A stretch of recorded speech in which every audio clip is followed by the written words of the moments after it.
আমার স্বামী সারাদিন কাজ করেন, বাড়িতে আসার পর পরিবারকে সময় না দিয়ে ফোন নিয়ে পড়ে থাকেন, এতে আমাদের দূরত্ব তৈরি হচ্ছে। পরিবারকে সময় না দেওয়ার কারণে সে কি গুনাহগার হবে? এটি আসলে আপেক্ষিক বিষয়। পরিবারকে সময় না দেওয়ার কারণে তিনি গুনাহগার হতে পারেন যদি সেটা চরম পর্যায়ে হয়। কোনোভাবেই পরিবারের দিকে খেয়াল করছেন না, তাদের মৌলিক প্রয়োজন পূরণের দিকেও মনোযোগ দিচ্ছেন না। এরকম যদি হয় তাহলে তিনি গুনাহগার হতে পারেন। আর যদি সেরকম না হয় তাহলে তিনি গুনাহগার না হলেও এটি তার তাকওয়ার জন্য ক্ষতিকর। এটি আল্লাহ সুবহানাহু ওয়া তাআলা যে বলেছেন ওয়াশিরুহুন্না বিল মারুফ, তোমরা তোমাদের স্ত্রী সাথে বসবাস করবে, পরিবারের সাথে বসবাস করবে সুন্দরভাবে। এই সুন্দরভাবে উত্তম রূপে বসবাসের পরিপন্থী হওয়ার কারণে এটি অবশ্যই তার জন্য অনুচিত উত্তম কাজ এবং এটি তার তাকওয়ার জন্য ক্ষতিকর। পুরুষ হোক আর নারী, প্রত্যেকের পরিবারের এক সদস্যদের একে অন্যকে পর্যাপ্ত সময় দেওয়া উচিত সাধ্য অনুযায়ী।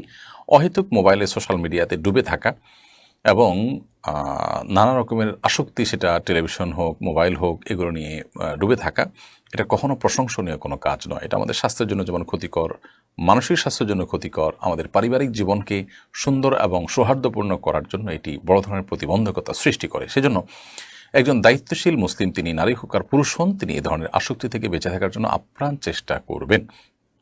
আল্লাহ তাআলা আমাদেরকে তৌফিক দান করুন। এটি খুব ভয়াবহ রূপ পরিগ্রহ করেছে। বহু সংসারে অশান্তি, এমনকি ছাড়াছাড়ির পর্যায়ে পর্যন্ত চলে যায় শুধুমাত্র এই জাতীয় বিষয়ে স্বামী স্ত্রী পরস্পরের প্রতি দায়িত্বশীল না হওয়ার কারণে এবং সচেতন না হওয়ার কারণে। আমাদের উচিত নিজেদের ব্যাপারে নিজেদের কঠোর সিদ্ধান্তে আসা, যদি আমরা এই আসক্তি থেকে কোনোভাবে বের হয়ে আসতে না পারি। ফারজানা ইসলাম আপনি লিখেছেন, দিনের পথে অটুট থাকতে কি কি করণীয় দয়া করে বলবেন। দিনের পথে অটুট থাকবার জন্য সর্বপ্রথম দরকার হলো দৃঢ় সংকল্প, যে আমি আমার দিনের ব্যাপারে যদি সিরিয়াস হই, আমি যদি সত্যিকারের দিনদার হয়ে থাকি, আমি যদি বুঝে শুনে মুমিন হয়ে থাকি, তাহলে দিন এবং ঈমানের পথ থেকে বিচলিত হওয়ার, বিচ্যুত হওয়ার কোনো সুযোগ আমার নেই।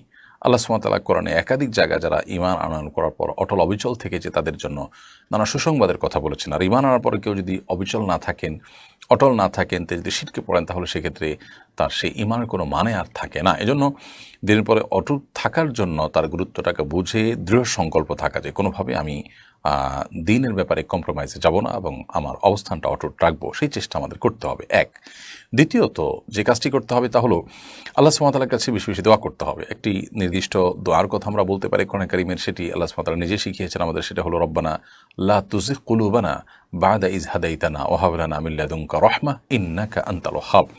হে আমাদের রব, আমাদের অন্তরকে আপনি বক্র করে দিবেন না, বিপদগামী করে দিবেন না, বিভ্রান্ত করে দিবেন না একবার হেদায়েত দেওয়ার পর। এই দোয়া আল্লাহ তাআলার কাছে আমরা করব।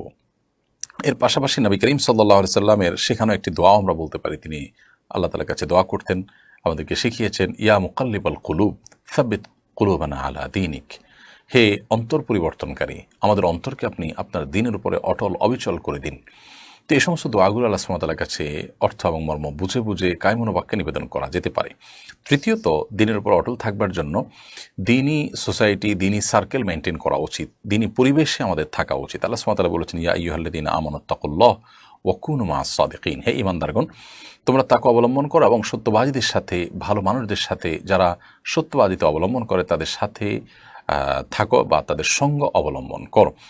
তো এই সত্যবাদিতার এই গুণ যাদের মধ্যে আছে বা ভালো মানুষ যারা আছে তাদের সাথে, যাদের ভেতর বাহির একরকম, কপটতা নেই, কোনো প্রকার প্রতারণা নেই, সরলতা আছে, নেফাক নেই, ঈমান আছে, ফিস্ক নেই, তাকওয়া আছে, সেই মানুষগুলোর সান্নিধ্যে যত বেশি আমরা থাকবো, তাদের কাছে যত বেশি থাকবো, উঠা বসা হবে, সেরকম পরিবেশে যত বেশি নিজেকে আমি আবদ্ধ রাখবো, তত বেশি ইনশাআল্লাহ বিইذনিল্লাহ আমার মধ্যে দিনের উপরে অটলতার গুরুত্ব, এটি আঁচ হবে, অনুভব হবে এবং আমরা দিনের উপর অটল থাকতে পারবো।